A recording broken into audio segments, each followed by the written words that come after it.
நான் இன்னைக்கு மேகி பண்ண போறேன். மேகி ஃபஸ்ட்டு போட்டேன். அடுத்து தக்காளியும் வெங்காயமும் போட்டேன். அடுத்து மேகி மசாலா போட்டேன். அடுத்து மஞ்சள் பொடி போட்டேன். அடுத்து உப்பு போட்டேன். அடுப்பு மேலே வச்சு கிண்டினேன். அடுத்து நான் அடுப்பு மேலே வச்சு 2 minutes கிண்டினோம்.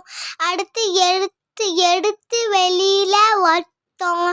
அடுத்து கொஞ்ச நேரம் அப்படியே வச்சுட்டே இருந்தோமா. அடுத்து கிண்டினோமா. ரொம்ப 2 minutes கிண்டிட்டே இருந்தோமா. அடுத்து